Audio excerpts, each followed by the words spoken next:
earlier with their players, just obviously in light of the recent news to today. I thought you guys would understand and wanted to be able to get on here and visit with you. It was late last night when I learned that I was COVID positive through a test that I took earlier in the day. To be quite honest, when I was on with you guys earlier in the day, felt fine, really had no issues.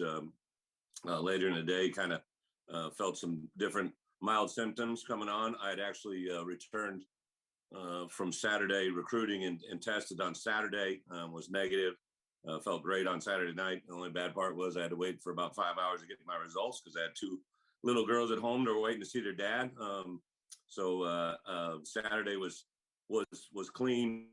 Sunday, because of getting back into work, felt good all day. Really had no issues on Monday. There were some things going around in the building, and then, like I said, some things in just campus in general that nobody made me, nobody forced me. On Monday afternoon, I ran over and got tested, and then got the results back late last night. Extremely disappointed not to be in the Smith Center this week, and of course, looks like not being able to be on the road with my team on Saturday. But I think you guys probably know me well enough. This just got kicked into action, but this is something I've thought about since last really February when I hired my staff. Going into spring ball, before spring ball, I met with Josh. If there was ever a COVID situation, what the action would be from my replacement all the way through my staff. Really after spring ball, kind of during the summer, I formulated that same plan after getting to know my coaches' strengths and weaknesses, way our staff worked. I met with Josh again. If this ever happened, this is what we're going to do. I actually had a conversation with Gio back in the fall because I didn't know if he would understand where I was coming from. I want to make sure he was aware of it. And then actually on Sunday, I brought him and talked to him. Hey, specifically, if anything happens, this is the direction we're going and why. So I have the utmost confidence in Gio. And the reason I really went with George is I really believe our offense, defense, special teams coordinator, Ben, Ryan, and Tony have handled this season very, very well. Obviously, done some things that we can do better, but for the most part, I just like the way they've handled and managed it. And one of the things I've done in football, as well as now with my coaches, I don't really want to have one position change and move two or three people to accomplish the same task. So I went with George because he's got tremendous rapport with their players, offensively, defensive, special teams. He's assistant head coach, but I've had him on our Illini council, so he touches a lot of faces in our program. A lot of times when I'm walking down the hallway, you'll see defensive players in his office, offensive players, a tremendous person overall. So I can keep Tony, Ryan, and Ben doing what they're doing. Gio, if I'm not able to be there, I actually spoke this morning at 8:30 with our team via Zoom. Gave them a brief lay of, hey, this didn't just happen overnight. This is what we're doing. This is why we're doing it, and gave them the plan and jumped into full execution of that. They practiced. Obviously, I'm in isolation for X number of days, so I can't really be anywhere. But was able to watch practice now through film. Really enjoyed what I saw. I thought it was high spirit, good energy. We were outside on the grass field, so really good tempo. I thought it worked out well. All the coaches we met with individually, I met collectively of them and said the guys really didn't miss a beat. And I said that to our players today. Listen, fellas, just like when Art Sitkowski came in for Brandon Peters in the middle of the first half, just like Tariq Barnes came in for Jake Hansen, just like several other players during the course of this year, a role that maybe before the game they didn't know they were going to step into, and they've handled that moment very, very well. And our coaches will do that as well. It's the Iowa week. It's game 11. I was very strong with our staff on Sunday before any of this popped up that we've been preparing for this game since last January. We prepared for this game through winter conditioning. We prepared for this game through spring football. We've prepared for this game during fall camp. And this week is just icing on the cake. And the same thing goes now for our coaches. I think they've prepared for this moment very, very well. I'm excited to see them handle it and move forward. I myself, I appreciate some of you and also just a general outpouring. I was actually transitioning. I first found out when I was at home. So I went down to isolation in our basement. Mainly my wife kicked me down there. All right. So like I was down there and I was moving and transitioning to the isolation that I'm in now. And it was moments before the press release was going to go out and I was going to be in transition. And I kind of said to myself, okay, I'm going to be away from my phone for about 10 minutes. Let's see what happens here. And it's just another indicator of a society that we're in, just is so heavily influenced by the now. Had a tremendous amount of people reach out to me, especially former players. Thank man, like foreign players, current players. I think a lot of them realize my body isn't exactly a temple of peak training right now, so they reached out to make sure I was okay physically, and really haven't had any issues to speak of or be concerned about. Got a little sniffle here and there and a sneeze, but I'm fully vaccinated, had the booster shot. Thankful for that, and good Lord being has been very, very positive. So with that, I'll open it up for questions. I would say this before I just to head it off, right before I got here, the University of Illinois football program, the athletic department had championed the COVID process during that year when I was with the Giants. And when I came here, to never have a game canceled, one of the few teams that could say that. The way we've handled ourselves to be 100% vaccinated in our building, players and coaches and support staff. It's been a policy not to comment on current situations in our building. I'll kind of stay forward with that out of respect to certain rules guarding our players as well as coaches. It's just we're adhering to all the protocols that we've been given. Above and beyond, we're in a good situation, but it's something obviously with me as a head coach now we got to be aware of. We're making all the precautions using both Jeremy Bush, our trainer, and Randy Ballard with the university as our guiding light, that they've been with us all the way through. So can't really comment on anything specifically, and won't comment leading into the game. Anybody that goes to the Iowa game this weekend will be fully in check with the protocols that we have to field a safe team for Saturday's competition against Iowa, and ready for that. With that, I'll open up for questions. All right, we'll start off with Joey Wagner and then follow up with Jerry Warner. Go ahead, Joey. Hey, Bret, just the fact that you got tested when you got back on Saturday and you had that conversation with George on Sunday, was there a part of you that had a heightened concern that maybe you had been around someone? I mean, it just seems like those two measures in place ahead of Monday kind of felt like maybe you had an idea that you could be in the mix there. It did, Joey. To be quite honest, I knew that I had been around some guys that because I'm vaccinated, contact tracing doesn't come into effect, right? But I knew people had been testing positive, and I was again just trying to be extraordinarily cautious in the moves that we made. It was funny Saturday as I sat there, and I wanted to get home so bad, but I didn't want to put any of my family or kids at risk. And I was sitting in my office on my bye week, and I'm like watching college football on my office desk, and I'm watching the Minnesota Iowa game, and I'm looking at the hours go by, and I just kind of felt something, right? Like, but then Sunday when it came back negative, Sunday I felt fine, really, literally no issues. Monday had no problems. Was suggested that we go to the media Zoom, right? Like, and thankfully we did, right? And otherwise you guys would have been sitting right in front of me where we're at, and I just really felt Monday afternoon. I didn't tell anybody. I told one of my support staff. I grabbed Mark. I said, "Hey, let's grab a golf cart and let me go over and test." And just something I felt. And really, Gio, the reason I grabbed him on Sunday was we had talked about it prior to fall camp, and with the recent news with Ryan's, I think a lot of people think you automatically. Most people go to a coordinator, but I want those people to do what they do, right?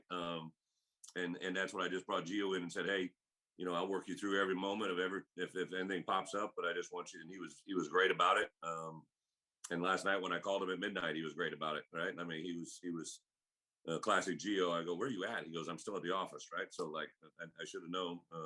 But yeah, I think he'll champion the moment in a big way. Thanks, Bret. Feel better. Okay, Jeremy with Matt Stevens on deck. Hey, Bret, I know you said you've been planning this. You've had a plan in place for months and probably a year now. But as you find out you test positive, like what changes now for you? Like what are you able to do? And do you add anything to that plan now that it's going into place? Yeah, Jeremy, great question. The Zoom world I lived in the NFL for basically almost an entire year really helped me during my transition here, and really helps me now. Some of you that may know me, I'm not very technologically savvy. A big screen right in front of me right now. My Zoom call I'm doing on my iPad, which is a huge step in the right direction for me. But it really allows me to see our staff work. I'm excited. It sounds weird, right? But like, I'm excited to see how these guys grow. I'm really excited to see Gio and the other coaches respond. It was fun to watch the players respond to me today when I just said, "Hey, just buckle up, Buttercup. This is where we're at. Next man in, and we're going forward." I did talk with Bill Carollo today, right? The head of officials, and gave a perspective last year. I believe there were 5 head coaches that were knocked out of a game. So I want to know the protocols and the rules right away. I had those questions. I had researched it. I'd done my diligence, but I wanted to make sure I wasn't missing anything, and thought maybe this year some things might change, but I've been informed an hour and a half out from kickoff on Saturday after Seesaw communication with our team. We usually get to the stadium about 2 hours and 15 minutes ahead. So I'm going to be able to have some type of communication on Saturday morning. Great point. So Gio will handle the majority of in-face communication with our players. Just a simple thing, having them break to meetings on Friday night for dinner. He went through practice plan this morning, just routine things that are easier for him to do. Another guy that I'm going to engage, Pat Ryan, who's a longtime high school coach here in the state of Illinois. I've been a head high school coach, a Hall of Famer. I called him early this morning, and that was something I kind of surprised him with. I just said, hey, you've been in our building. He's involved in recruiting, really not, but there's a lot of sidebar conversations. I'll walk up to him during practice and be like, what do you think? What do you see? You know, because he doesn't coach, but he knows football. He's won a lot of state championships. So he'll be a guy that, because of NCAA waiver, I'll be able to put a headset on him on Saturday. He'll kind of help manage offense, defense, and special teams. Just to, he literally said, Coach, I'll tape up and be ready to go, whatever you need me to do. Right. So just another great example of next man up in our family. Thanks, Brett. Feel better. Yeah. Thank you. Hey, Scott Ritchie, you're up. Or Matt, sorry, Matt Stevens, then Scott Ritchie. Brett, you kind of answered my question, but is there an offensive analyst or GA that you want to have work with the wide receivers while George oversees everything this week? Or is there a plan in place for that? You know, Matt, great question. So Gio has probably been one of the most rewarding things that I've witnessed since I've been here, just his ability to coach that position and manage it up. But even going back to last spring, I kind of, T. Reed works with our quarterbacks and with Tony, but we got about a 2-to-1 ratio there with quarterback coaches and quarterbacks. So T. Reed constantly works with those wide receivers, so he'll be able to help in that capacity. But Gio on game day is heavily involved with substitutions, play calling, signaling. So I don't want to take him out of that role, and that's why Pat will be kind of substituting in there. So when obviously when you have a wide receiver coach, when the defense is on the field, they're going to be involved in corrections and making adjustments, substitutions. So that's going to be kind of the role that Pat will kind of guide into in between there with Coach Ryan. We'll go through a lot of, you guys aren't aware of this, but I have a lot of coordinator meetings on Thursday, Fridays, Friday nights. It's the last meetings we have where I meet with the offense, defense, special teams coordinators. And I put together a mock game and I talk about how we want to play. We're ahead, we're behind, end of half, end of game. And Pat will be involved in all those conversations moving forward, as well as Gio. So it's something that obviously it's upon us now, but this is something that I'm not excited, but I've put a lot of work into this, and to see it go into action, I'm excited to see it play. Thank you, Brett. Feel better. Yep. Thank you. All right, and Scott Ritchie will wrap up today's press conference. Go ahead, Scott. Hey, Brett, I guess just have you contemplated what it's going to be like when you have to seesaw communication, 90 minutes out? I mean, that's a first, I assume, in your head coaching career. Yeah, I'm seeking some advice on that, right? And isolation means what it is. Like, I'm here by myself. I can't imagine, obviously this, to take it a step further, right? Everybody wanted to talk about me in this game. Well, I obliged everybody. I removed myself totally from this game. So now it truly is Illinois about Iowa, and I'm out of the equation. There's no doubt in my mind that it'll be probably one of the tougher things for me to see and witness. But I would also say that, I've also really preached to our players, don't worry about things you can't control. I can't control this moment. I got to play by the rules, then play by the things that have been set in front of me and the precedents have been set. So I have a lot of faith and confidence in our players, our coaches, and I'll kind of just let it see it play out in front. I can't imagine what it's going to feel like. Hopefully there'll be some excitement. I'm sure there's going to be highs and lows, and I'll experience it just like every other parent. The good Lord gave me 2 girls, so I'm not maybe going to ever see my sons play college football. But when I'm not involved with this, right, I don't try to ever act like a father to my players. I just tell them I want to be their head coach. But I'm sure this is going to be one of those out-of-body experiences that many parents have already lived many times in their lives, and I just got to watch it. Thank you. Feel better. Thank you, my friend. So there was just to wrap up the clarification on the isolation. Coach, has that has that been discussed with you? How long isolation would be? It actually hasn't. My phone today has been absolutely a whirlwind.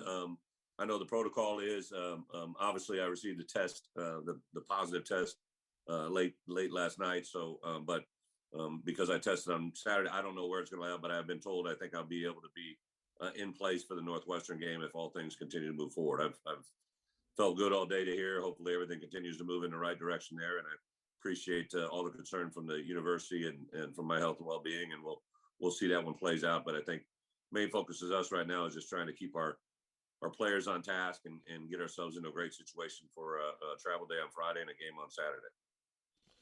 All right. Thank you, Coach. Appreciate it. Hope you Appreciate it. feel well, and we'll talk to you again soon. Thank you, everybody. Thank you, Thanks, gentlemen. everyone.